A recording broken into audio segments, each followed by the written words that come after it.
Hello and welcome to a new episode of the Yarnflakes podcast. My name is Audrey. I am a knitwear designer from the southwest of France, and this is a podcast where I talk about all of my yarny creations and fiber arts. Hi, thank you so much for joining me for this new episode. I hope episode has an H in front of it. For this new episode, I hope you are well. Warning! Disclaimer, I seem to be in a rambling mood. I haven't slept much, so that usually concurs with me just going on tangents about things. So, which is exactly what I'm doing right now. So, I guess it's a good example. But I do have lots of things to share because this is the second podcast for the month of September, but it has been a month since I recorded last, so I do have quite a bit of things to share. I have two patterns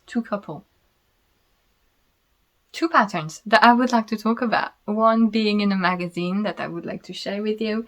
I also have a finished personal project and two new works in progress, one personal, one design. So yeah, they're all rather incoherent. There's no common thread, so I really have no idea what title this podcast will have. It might have something to do with the fact that I'm going to experiment a bit with one of the designs, you'll see. So, yeah, I'm making teasers now. Wow. Anyway, you can find timestamps to all the different sections of the podcast down below. So if you want to skip anything, find a project in particular, feel free to look at that. I also put links to everything that I talk about, my patterns, which are for sale on Ravelry, Payhip and Lovecrafts, my social media, and my Patreon page if you would like to support my business and have access to some behind the scenes content. So, what I'm wearing first, before I forget, I am wearing a design of mine, which is the Junie cardigan, which was a birthday design from a couple of years ago, I think. It is a very simple, open, light cardigan raglan with just a little bit of lace details here and on the side, and some garter stitch as well coming from the raglan. And yeah, it's just a lightweight cardigan that you can knit with a fingering weight or, like me, with a lace weight. I used a single yarn, merino, yak and silk from Les Petits Points Parisiens, which is a French indie dyer and yarn shop in Paris. And yeah, I used the lace weight, so it's like super airy and fine. And I really like wearing it like right now when honestly, it's still very warm, but psychologically, I do not want to be in a sleeveless top anymore. But yeah, so that is Junie, which is one of my simple, basic garments. And yes, I have a new pattern release to announce. And it's a project that I did talk about quite a lot as I was knitting it on the podcast.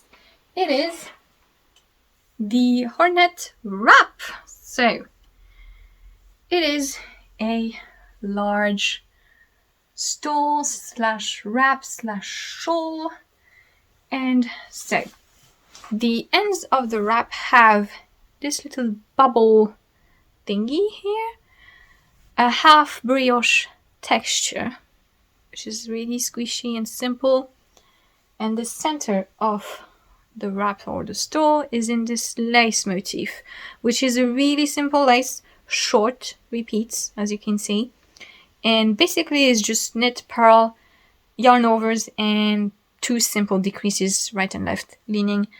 Very simple to do.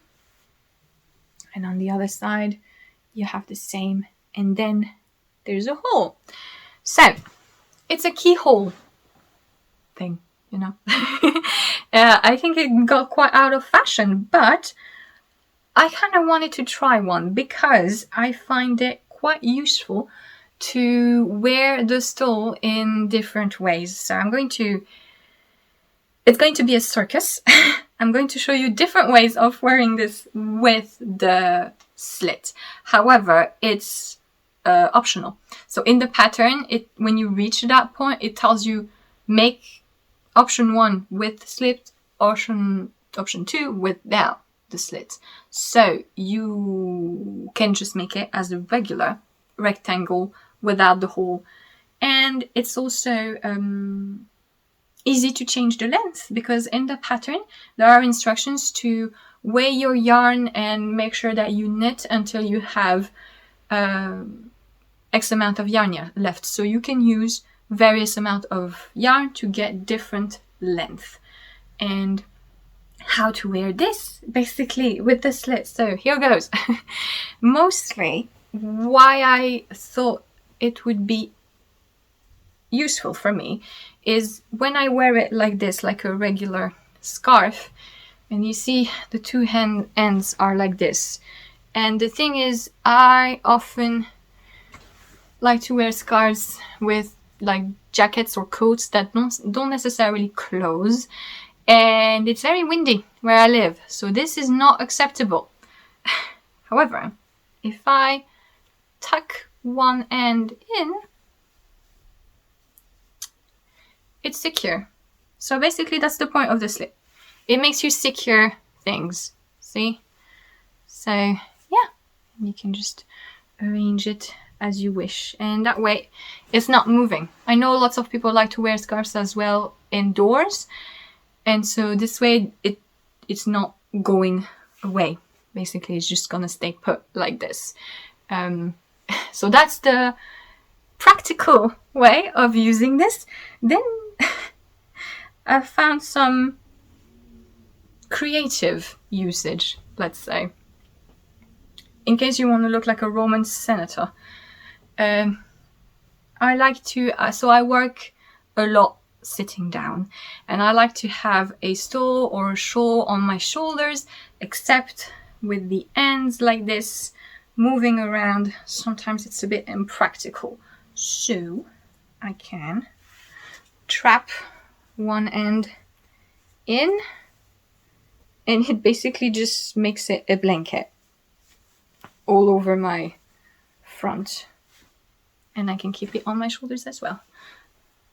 You can see why it goes quite low on my legs. So blanket toga style. It kind of also replaces a shawl pin, you know, if you want to secure the shawl over your shoulder like this, instead of using a pin here, it works like this as well. So yeah, this is really pretty. Though I don't tend to wear my shawl with pins, because I move too much, I guess, but it works the same basically. So if you like pins, this basically replaces it. And okay, so then one of my testers asked if it was big enough for your head to go in. The answer is yes. So I experimented a bit. I warned you it would be a bit ridiculous. Do I feel cringe doing this? Yes. Am I going to stop? No. So the head is in, and I actually find that this is a nice way to wear it. And so you tuck the end back in behind your neck.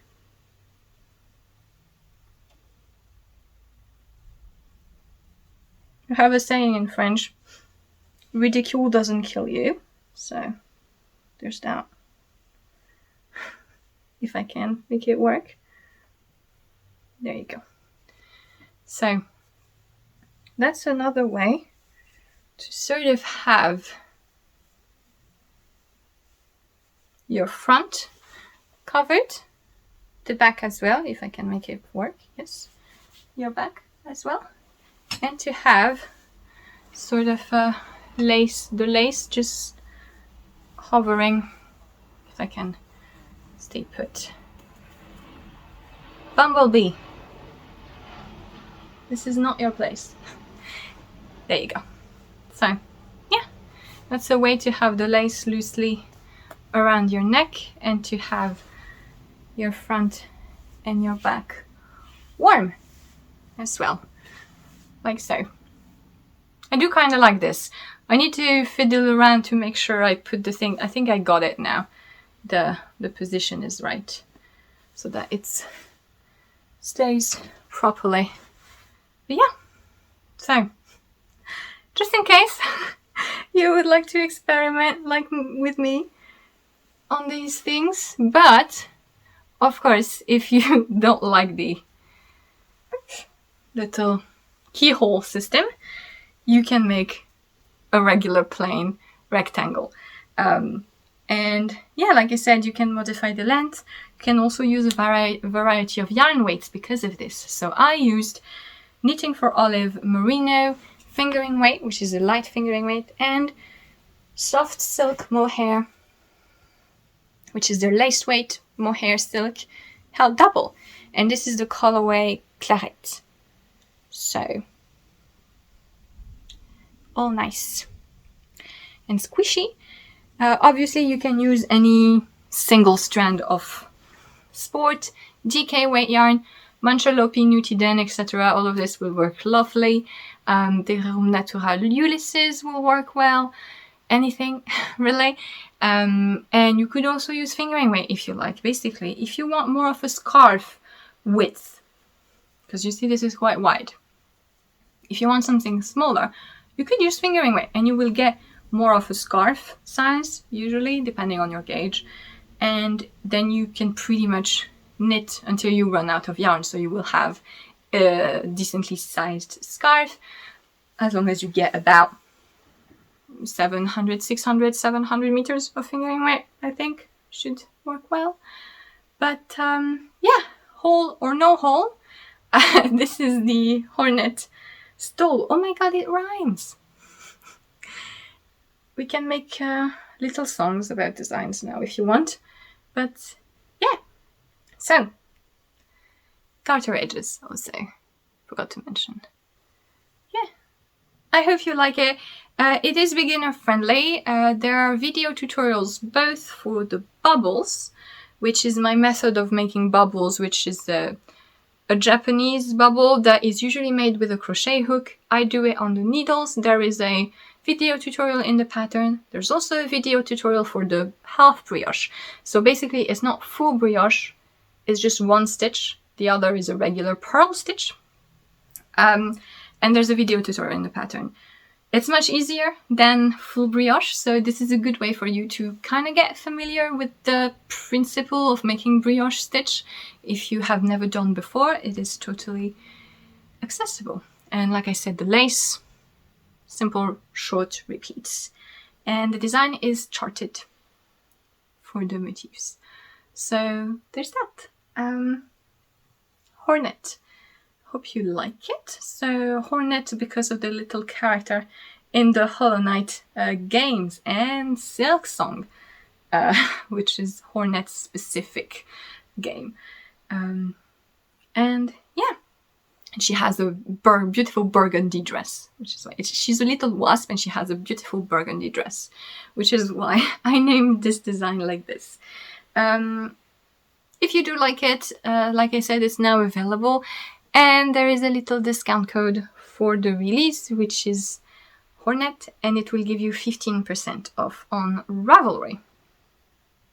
But as usual, all the details are in the description down below. So, hey, one project done. That's it. Moving on. I did want to show you a magazine because I have a design published in the new Making Stories. So this is their issue 8. It's their full issue and it has a bunch of really cozy autumnal knits and varied. Making Stories, if you don't know, is an indie small magazine. They focus on using yarns, sustainable local yarns, European yarns, and there is no advertisement in the magazine, so they're fully independent. They use recycled materials, for their shipping, etc. It is a nice project. And this is their issue 8. I've been lucky enough to design quite a few projects for them. And I just wanted to flip through a bit and show you some of my favorite designs that are in it, in case you have not seen the magazine. So, my favorite project, I think, is the Orlina sweater. Which is, so it's a brioche and rib garment, and there's quite a lot of them, but I do like, it's doing some interesting things with the lines here on what looks like it's a raglan, and on the sleeves as well. I like it. I have some yarn for it, some dark purple yarn. I want a dark purple sweater, and I think this is really fitting, so I might cast this on soonish. I have so many projects that I need to do soonish. The next one I would like to share is Amadou, which is a big, cozy cabled cardigan. And it has pockets. It has that interesting style of button band on the neckline. And yeah. I like it because like it's fully textured, but they remain pretty simple cables, which are not so in your face, so to say. Not that having in your face cable is a bad thing, but it's nice to have like a full grandpa-like cardigan with simpler cables as well. Next, keeping with the cables, these mittens, the coil mittens, I'm not sure I'm pronouncing that right. It's fun because it plays with the cable and mitten structure. As you can see, it's rather simple, but it's playing a bit with the lines and things. And it's not something that I do often with my own designing, so I always admire it when designers play a bit with the structure of something like this. And then the last project I would like to show you, which I really like, besides, before showing you my own, is the Pirit sweater, which is a V-neck sweater. And here as well, as you can see, the cables work with the V-neck, which is always something tricky. And yeah, it's nice. There's a lot of other designs. You could see some of the models were wearing hats and things, and there's colorwork socks, etc. Just fun. My design, me, is insufferable, really. Is the Lueur shawl, which is a 2-color shawl worked with Boucle Laine Mérinos Angora wool. So Boucle Laine is a French yarn company. They have their own yarn from their own sheep flock, which is mostly Ouessant wool from northwest of France. But they do have this blend of merino and angora, which is super soft. And it has the nice halo thanks to the angora, but it's only 10% rabbit, angora rabbit. And so it's not too heavy, which I find sometimes is a problem with angora for my personal taste. But this one is just really lovely. And it really works with the textures and the colors. So it's basically alternating 4 different textures. Fun knit. There's a bit of bubbles, but mostly it's slip stitches, twisted stitches, right twist, things like this, and knit purl sequins. And yeah, you need 2 colors. And in the magazine you have charted instructions, and also you can download written instructions for all the designs. So yeah, in case you haven't seen their issue, Making Stories magazine, the magazine is available on their website, and they also have retailers. So you can check it out if you would like. I will link in the video description the pattern pages on Ravelry, so you can have a look. And yeah, there are 13 designs, which is quite a lot. But yeah, in case you wonder, the individual pattern will be published after a little bit. Making Stories they're a small structure, and they work a lot for the designers, I find. I know their initial system was different.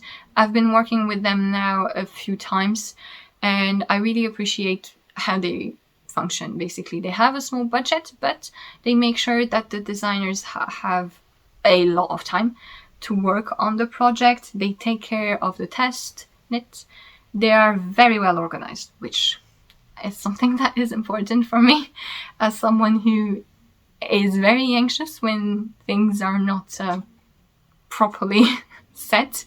And yeah, they also have shorter rights periods. So if you would like to have a look at the magazine, I highly recommend that you check out all the designs to see if you would like to make a purchase so that you can have lots of design in one go. But if not, the individual pattern will also be available in January. So that's it. That's it for the little making story presentation. Like you see, like there are other designs that I haven't shown, which are also nice in case you were more into colorwork mood. There are socks, etc. And yeah, so that's it for the little promotion segment of the podcast.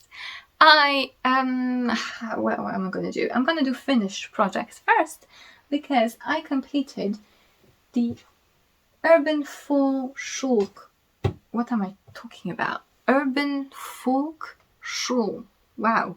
By Atelier Emilie, which is a shawl that I showed you in the last episode as I was knitting it and crocheting it, because it is a triangular shawl, rather long triangle, with a granny square crochet blanket. So it's really fun to knit. You work all your squares, you sew them together, then you pick up all the stitches everywhere, and you have an interesting construction. So you do have a lot of stitches at first, but you never actually knit on all of those stitches. I think it's like 400 stitches that you pick up, but then basically you start working short rows on one side and on the other, and at the same time you're working decreases here.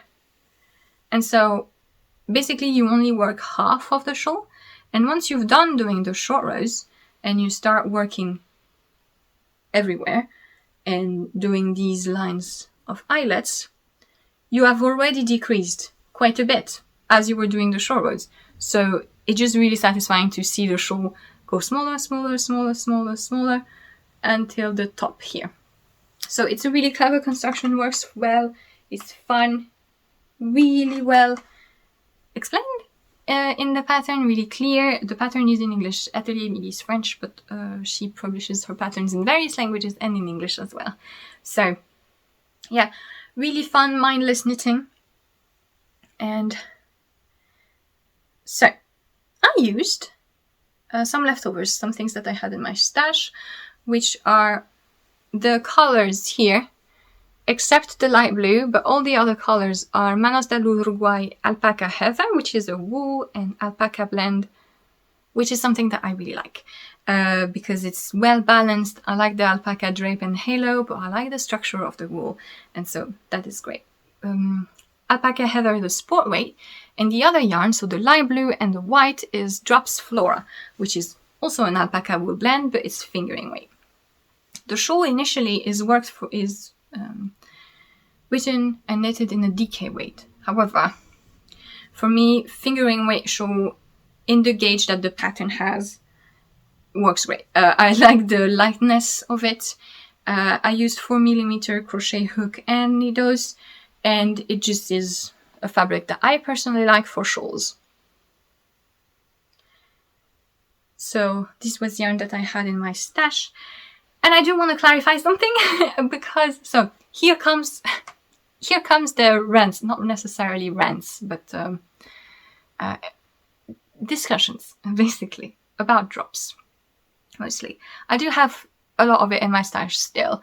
I don't personally buy from drops anymore for a few years now because I don't like their plagiarism history and the way that they treat yarn shops as well.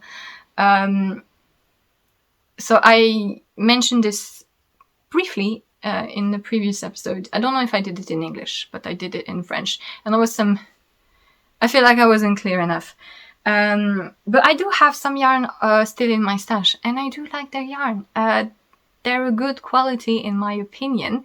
I especially like their wool alpaca blend. And I do want to say, I really do not like how when you talk about ethics, whether moral ethics, like in this case, or environmental issues, because obviously Drops is a huge company, and of course if you pay your yarn €1 the ball, someone is not getting paid properly. But I do not like how this so easily shifts to shaming people for using different yarns. And I'm saying this because I just launched a test knit, and I again have people asking for permission to use certain types of yarn, often acrylic. People ask for acrylic or brands like Drops. And I do want to be a little bit clearer about this, because this situation angers me. If you want to make me angry, ask me for permission to use XYZ yarn. You don't need my permission. It makes me so sad and mad that people feel like they're inferior knitters and that they don't have their place, because I know that you have been made to feel that way. I have been made to feel that way as well, and it's I hate it. I hate it so much. So I do want to say, I want to talk about the problems with certain brands that I'm using when I'm aware of them, and I will mention it just to say it and say what I think, and maybe spread the word if people have not been aware of certain practices by, for example, Drops. I, however, do not feel like I can impose on people that can't afford my own principles. I don't know if that makes any sense. I don't like guilt people and the classism that is underlying there. And yeah, I don't like when people are despised for accessibility matters, basically, which is kind of what we're talking about when we're talking about a brand that is so cheap and that is pretty much a monopoly in Europe in that regard, in the variety of yarns that they do. I think it's important to talk about it so we can share alternatives as well. But I also want to make it very clear that you do not have to refrain from testing my patterns if you're using a brand or a type of yarn that I personally don't like and publicly say I don't want to use. You don't have to do the same things that I do. And I'm not someone who would, like I said, shame people for not affording my own decisions. I don't know if that makes any sense. Anyway, I just wanted to make that a little bit clearer compared to the last podcast. And yeah, to just... yarns, no worry. Not nice. Not nice. But anyway, I have a nice shawl. And I, until the end, thought I would put fringes, tassels. But once I blocked it and I tried it, it is already so big. See? And I tried it on. And actually, I think it doesn't need tassels. Because I find that I like tassels, but I like them if the shawl is a bit shorter. See, I would prefer tassels if the shawl was to stop here, then I would have tassels. But have tassels go there, too much, in my opinion. And I do think it looks nice as is, with just the border.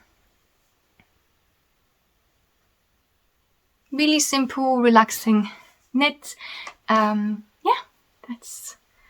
That is that is it for this basic shawl that allowed me to use a bit of my leftover and of my stash. So yeah, just to sum up my little rant, you will see drops a bit here because I do have some in my stash, and I do not like what they're doing. But it doesn't mean that you can't use it or that I will look down on you if you do. Anyway, that's it. For the urban folk shawl, I talk more about grand topics rather than the actual knitting, which you're here for. So, I'm afraid that's not gonna get better because the next project that I want to talk about is a new design that I'm working on and actually almost finished. But I do want to talk a bit about the process of it because I don't know. I want to share a little bit what happened with this. So, I got this yarn gifted to me 2 years ago at an event by Bouclelen, which is the brand I was talking about in the magazine. Basically, they're a French yarn company, and they were at an event, and I was going to purchase. Basically, I had these. I selected these yarns. I had 3 skeins of this, which is a lovely warm brown. 1 skein of this soft. I can't decide if it's grey or beige. I really cannot. I think we say taupe in French. I think you say it as well in English. I'm not quite sure. Between grey and beige. Kind of very, very light brown thing. And this beautiful color, which is cassis, which is more purpley in real life. You see it very pink. I was going to buy it, but Bouclelen kindly offered it to me because it was for a design. And I did have an idea at the time, but it wasn't a really clear idea. I kind of wanted to make a men's cardigan. And I couldn't because then with the pandemic, unfortunately, I couldn't knit it at the right time when my boyfriend was around me so that I could have him try on and design it alongside him so that we could try it as we go. And so time passed and I just couldn't find the right idea. I still want to eventually make a men's cardigan one day. Well, when I say men's cardigan, I mean to have it modeled by my partner, because that's another thing that people ask if they're allowed to do, and I don't understand. People sometimes ask if they're allowed to knit some of my patterns for their men partners, or men knitters ask me if they can test for themselves and things like yes. So I do have a lingering idea of a cardigan that would be modeled on my partner, just to make it super obvious that it can work. Nothing will break if you wear that cardigan and you identify as a man. However, for this project, it just couldn't work. And I spent 2 years not finding the right thing. I kept thinking, okay, I hate keeping yarn this long. It was gifted to me for design specifically, and I feel terrible when that happens. So I just kept trying to find the right idea for this. And the thing is, it has to be colorwork, right? So this is their Wesson quality, which is the breed of sheep from Brittany, northern West France, islands as well, the islands which are the Britain island between the UK and France. There's a few islands there, and they have sheep. And it's a beautiful yarn for colorwork. It's really, really nice. So I knew it had to be colorwork, and I love to design colorwork. It's just really fun to take drawings that are either from traditional colorwork things, or get inspiration from some geometric or ornamental things that you see in real life, what I also like to do is, if I'm specifically looking for an illustration, like say I want to have a bird, I will look for pixel art of birds, make a Google search like this, and use this as an inspiration to kind of do it on a knitting chart. And then you play with it, you know? You like, what happens if you make a symmetrical mirror like this or like this? If you attach two repeats to the same, if you remove some things to make it more simpler, if you complexify it on the other hand, it's just so fun. And it works really well for me to design accessories. For example, my colorwork mystery knit-alongs. I just like to put a lot of motifs all together, and that works. However, I find that I have an issue designing colorwork garments. I have a few, but it's more difficult for me, because sometimes I want something a little bit more simple, you know, so it's more wearable, a little bit more minimalist and versatile in a wardrobe. And I finally identified what was my problem with that. And it just occurred to me that the thing is, yeah, it's difficult for me to make simpler colorwork garments, especially yokes, because there are so many of them. There are so many. And I can see that people are kind of tired. Some people are kind of tired of it. And it's also a case that it's easy to think that two colorwork yoke designs look alike, right? So I'm not denying copy or plagiarism, like I just talked about this, of course. That is a separate topic. Of course it happens. I'm specifically talking about something else, which is the tendency of some knitters to view something as identical. Sometimes it's the same motif, but it's made differently, or sometimes it's not even the same motif. It's just because it's a cable or lace, even if it's not the same. Sometimes it's not even the same technique. People will have the impression it's the same. And it's normal. Like, we tend to compare things. It's a normal habit.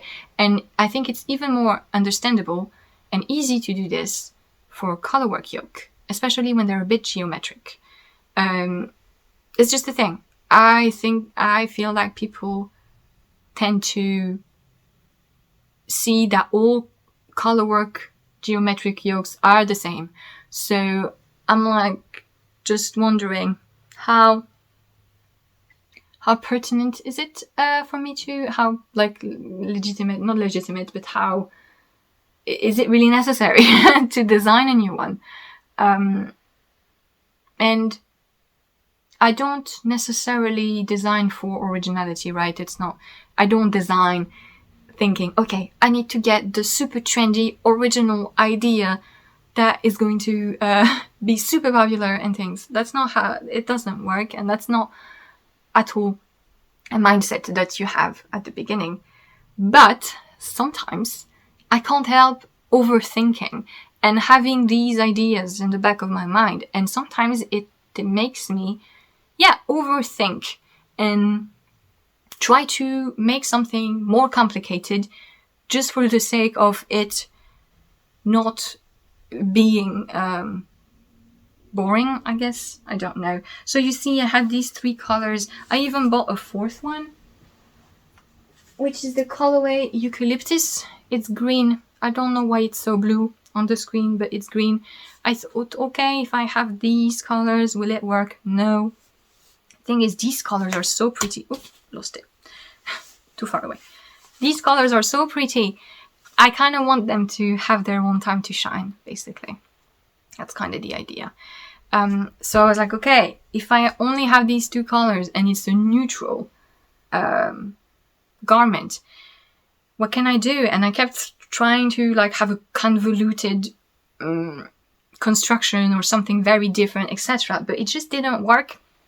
I just didn't find something that I really wanted to do and that felt nice, personally. And so I'm getting attacked by a mosquito. It's like completely devouring my ankles. If I catch you.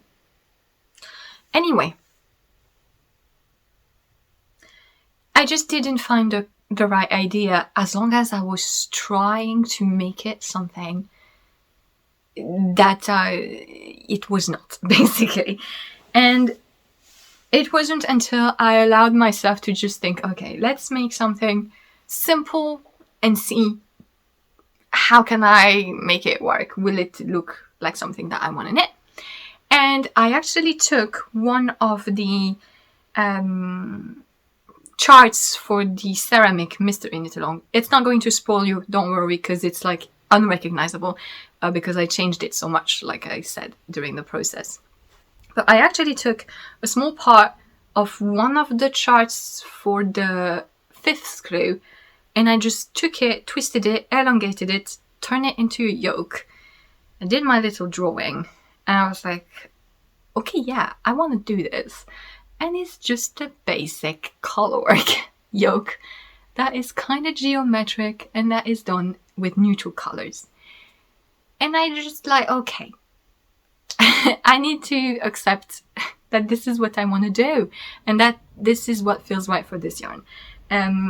It sounds so silly, and I'm sorry for rambling and having like a sort of a pity story about this process, but eventually I'm going to show you the project, right? Eventually. But yeah, this is what I have. This is what I have, and I'm almost done. I only have one sleeve left. So I started with the neckline, like, yeah, okay. So trying to intensely think about how to make something different, and yet stubbornly doing the same necklines all the time. I just can't help it. This is what I wanted. Well, of course you could knit it shorter. So yeah, short rows on the back of the neck, and this is the yoke. This is kind of this is a repeat. See? So this is not blocked, and also I'm not someone who has the best tension, and yet you see how nice the colorwork looks in this yarn. Really fun. But yeah, this is what I have. And body, there will be an option for short row bust darts, like often in my patterns. Whenever I can put them, I will. Little bit of colorwork before the hem, and then a sleeve that is tapered, and some more colorwork just before the cuff. I find this really cute. I like this. And yeah, so here is here is my colorwork yoke that is kind of geometric in neutral colors. And I hope, I'm thinking, if I wanted that, maybe someone else will. But yeah, so this is the little bit of the chart that I started to modify, basically. It will come in January next year, so yeah, I'm all ready for designs for next year. And it already has a name. I'm like, swear to God, they bit me. And the thing is, I get quite allergic reaction to the mosquitoes, and I have like huge bug bites like this that swell. You don't need to know this, but you do. So, that is. And it already has a name. It will be Hyphen. I don't know why. I just think it works with the kind of like dotted, lined motif. So, yeah. Feel free. If you've already been angry at me for my rant about drops and about classism and yarn snobbery, feel free to edit that comment and say that my yoke looks dumb and too standard. But yeah, that's what we get. So, just one sleeve left. It will slowly make its way through the process and be another colorwork yoke. I do really like how it looks though. Yeah. That's it. And I have one last project that I want to talk about with you, which I may also start a rant. Not about the project though, because I do love it. I am making an Ali sweater, which is a design. I completely blanked on the designer's name. She's s.knits on Instagram. And so I've been waiting for it to be released because I've been seeing making the rounds a little bit on Instagram, especially amongst Northern American knitters. And so, okay, so it's all bunched up on my needles. So not the best to show you, but it is a raglan sweater with a diamond shape colorwork motif on the raglan. And you can see here a raglan line. It is great. It is great. I think it looks so cool and so like modern type of colorwork. I think it can please a lot of different people, a lot of different aesthetic. And you can have like a very sharp contrast or something a little bit more muted. I wanted my diamonds to add a little bit of pop of color, but I also wanted some of them to kind of blend with the background color and not be in your face so much. So you can see that, for example, this one, all the lower part of the diamond is kind of hidden. And some other diamonds, like these two, are really sharp. I'm using Queens & Co. because I had them in my stash for a while and I didn't know what to do with it anymore. Chickadee. Chickadee, which is their sport weight. This is the Chanterelle colorway, which is beigey thing. Really plump yarn, really nice for cables. But I had the sweater quantity in my stash and I didn't have any idea for a design, so it was onto my personal project stash. And my contrast color is a yarn hand-dyed by Black Elephants, which is a UK-based dyer. And I think it's one of the first variegated yarns I bought. I really love it.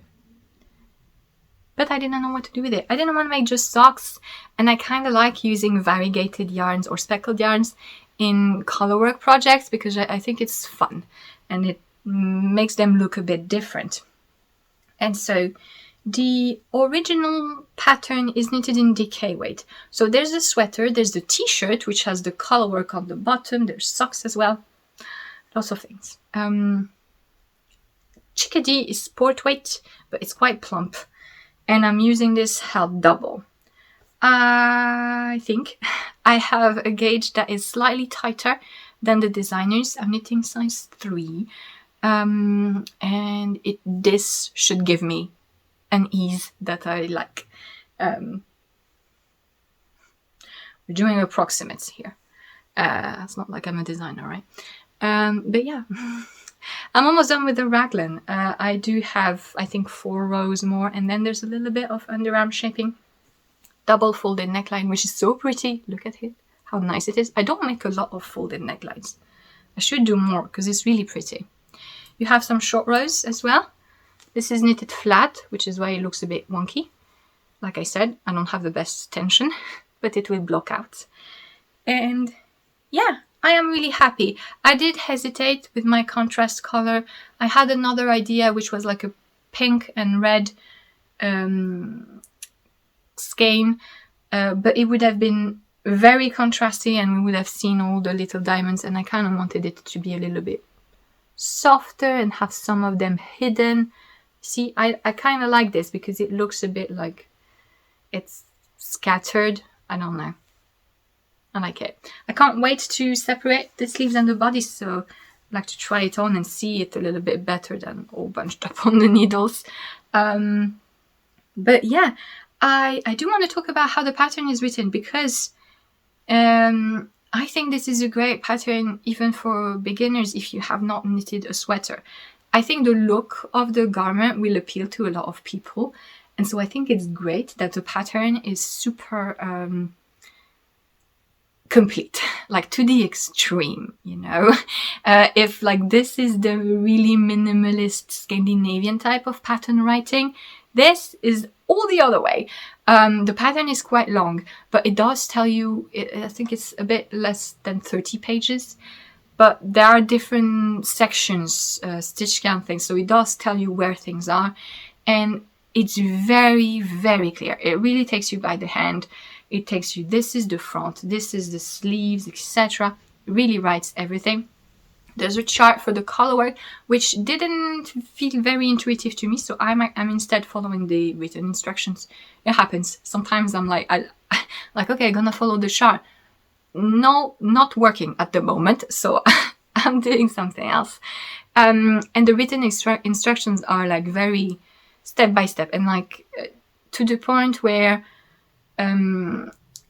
they don't make repeats. So for example, for the colorwork, it will say knit 1 color A, knit 1 CB. And if you have to do this several times, sometimes it will not say do this twice or 3 times, etc. It will actually write out knit 1 CA, knit 1 CB, knit 1 CA, knit 1 CB, knit 1.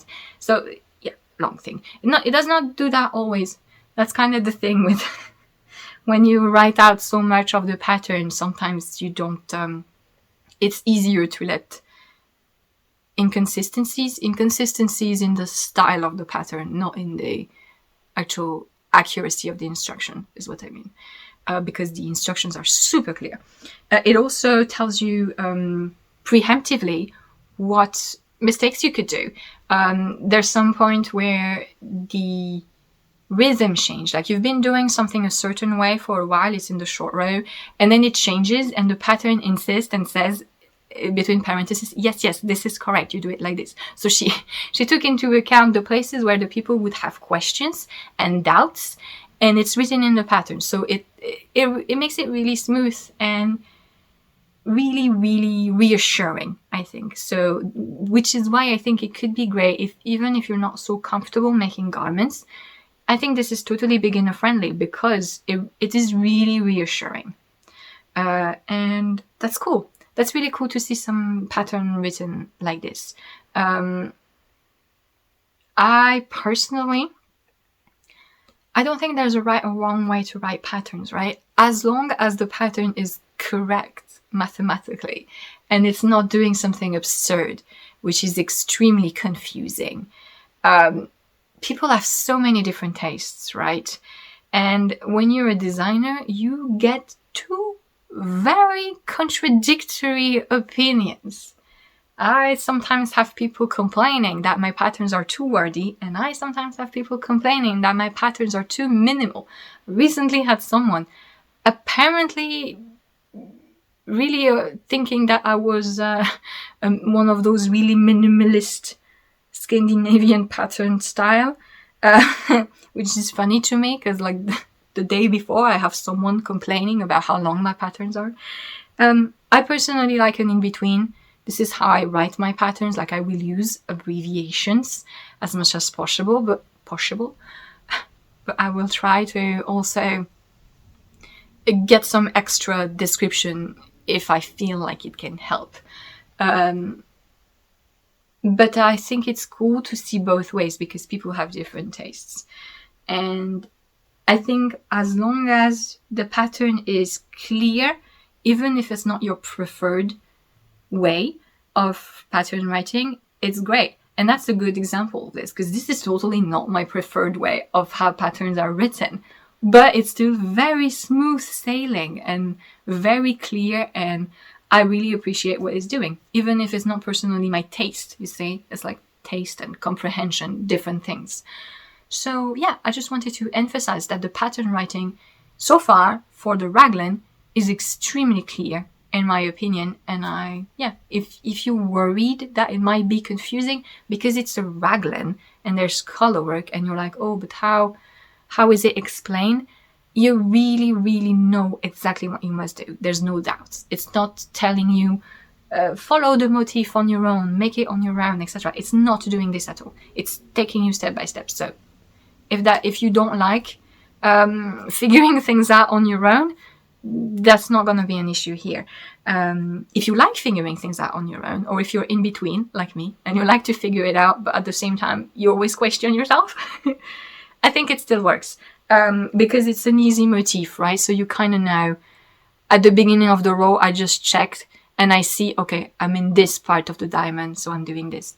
And it's logic, so it works. I think it's really nice to have this pattern style for this, because it's gonna be accessible, and the style of the garment, I can sense that it's a little bit more broad appeal, so that's nice. Yeah, that's it. I really can't wait to split the sleeves so that it looks like something, because like this is ugly. But really enjoying knitting it. It is quite dense. I'm using 4mm needles. But like I said, my base yarn is quite plump, and I'm holding my contrasting yarn double. But this is super rush merino, and I know that the chickadee tends to gets a little bit more drapey once washed. So no, I think I'm losing stitches again. I did it. Can you believe that I did the exact same thing in the French podcast? Unbelievable. And I at the exact same rate too. Creature of habits. So anyway, that's my rant on my work in progress and pattern writing. So yeah, I just find it so interesting how we all have such different tastes, and yeah, I appreciate seeing a variety of things, just because, yeah, if we have different tastes, it's good to have varied things so that we can find the right thing. Again, as long as the pattern is correct, which it absolutely is. But yeah, that's it for my Ali sweater, and I think that is it. That is all I wanted to share for this episode. Rambly episode. Problematic episode in terms of, oh my god, I'm not going to show you, but like my ankle is just red. Basically, I will find you. I'm gonna literally smother myself in lavender, because that's the only thing that helps with the mosquito bites, is the lavender essential oil. It actually makes them shrink quickly. I mean, sort of. But yeah, thank you so much for watching this episode. I hope you found it interesting. I hope my ramblings were not too annoying.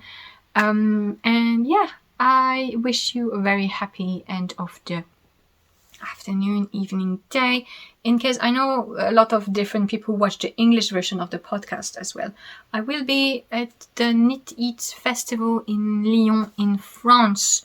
It is at the beginning of October. I will be there the entire weekend.